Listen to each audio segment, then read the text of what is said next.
प्रेम से बोलिए जगत गुरु रविदास महाराज की। गुरु प्रेमी साथियों, आदरणीय साथ संगत जी, सभी देशवासियों को चरणों में कोटि कोटि धन्यवाद करता हूँ कि आज ज्ञान की भूमि, ज्ञान स्थली, भगवान बुद्ध की पावन नगरी एवं मोक्ष धाम विष्णु पथ मंदिर के समीप फल्गु नदी के तट माँ सीता कुंड अवस्थित है। प्राचीन सदियों से जैसा लोग का मान्यता है कि इस स्थल पे माँ सीता ने अपने ससुर दशरथ को पिंडदान किया था और तब से यह एक प्रथा चली आ रही है जो इस बिहार के पावन पवित्र जिला गया जी में ये पितृपक्ष हर साल बड़े ही धूमधाम से, बड़े ही हर्षोल्लास के साथ, बड़े ही पवित्र के साथ यह पिंड तर्पण अपने पूर्वजों को याद में करते आ रहे हैं। साथियों, इसी आलोक में मैं बताना चाहूँगा कि यह जो स्थल है गुरु रविदास धाम, जो मध्यकालीन युग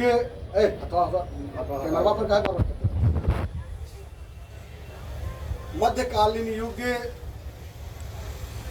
जो 14वीं शताब्दी से संत कबीर साहब और गुरु रविदास जी और ना जाने कितने ऐसे संतों की टोली यहाँ इस बिहार के पावन धरती पर उनका पांव पड़ी है और पूरे देश में भ्रमण करते हुए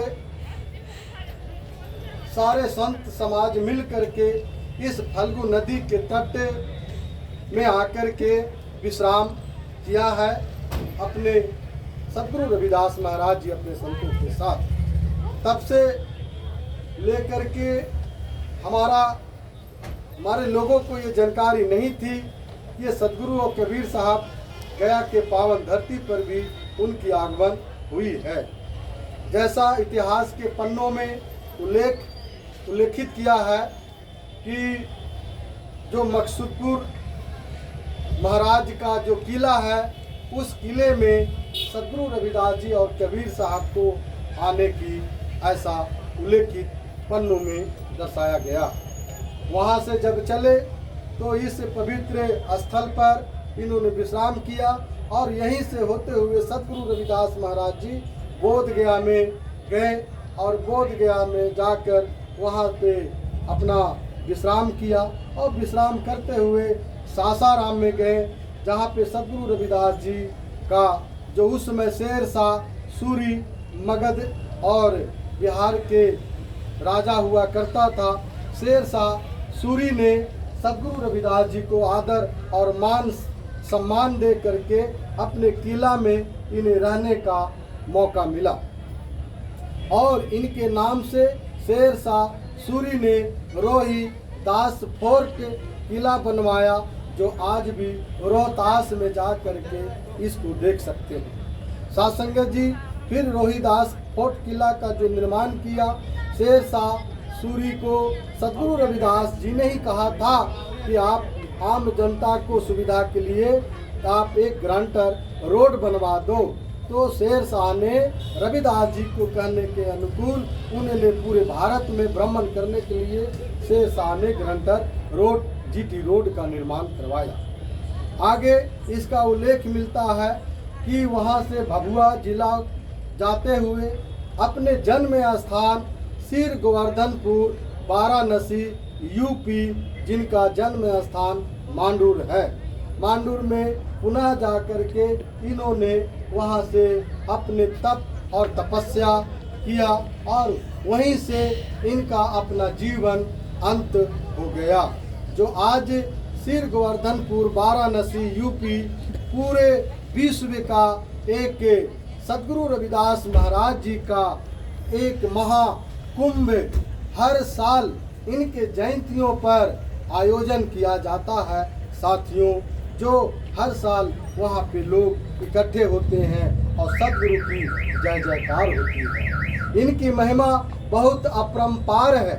इनकी महिमा इतना अपरंपार है साध संगत जी कि इन्होंने गंगा में से कंगन निकालने का काम किया। इन्होंने अपने गंगा को धारा को उल्टा बहा दिया साध संगत जी।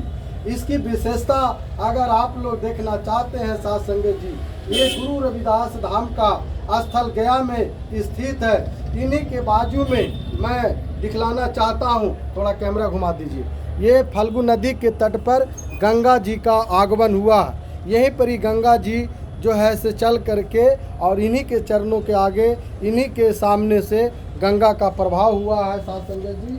तो ये सद्गुरु रविदास महाराज जी का गंगा से बहुत काफ़ी लगाव रहा है।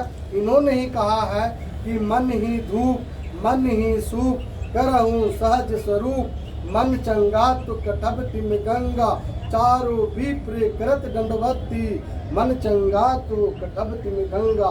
प्रेम से बोलिए सद्गुरु रविदास भगवान की। रविवार गया जिला के सभी साध संगत, इनके मानने वाले लोग आते हैं, इनकी पाठ करते हैं, इनकी आराधना करते हैं, इनकी जय जयकार करते हैं और फिर इनके बताए हुए अमृतवाणी के बारे में जन जन तक हम लोग सब प्रचार प्रसार करते हैं। यही अरदास विनती करता हूँ कि सब में कल्याण हो, सबका भला हो, सबका जीवन सुखमय हो, सब आनंद ही आनंद हो, यही कामना करते हैं साथियों। प्रेम से बोलिए जगत गुरु रविदास भगवान की। मैं देवानंद देवर्षि गुरु रविदास धाम का संस्थापक सह मठाधीश सहित सूर्यवंशी शिव रविदास जी, साथ में हमारे राजू रविदास जी, जो नित्य प्रति हमेशा सदगुरु के चरणों में इनका नमन शिष्य चंदन बंदन बना रहता है। जय गुरुदेव, धन गुरुदेव। जो बोले सो निरपय जगत गुरु रविदास महाराज की जय। जय धन धन गुरुदेव सदगुरु रविदास भगवान की जय।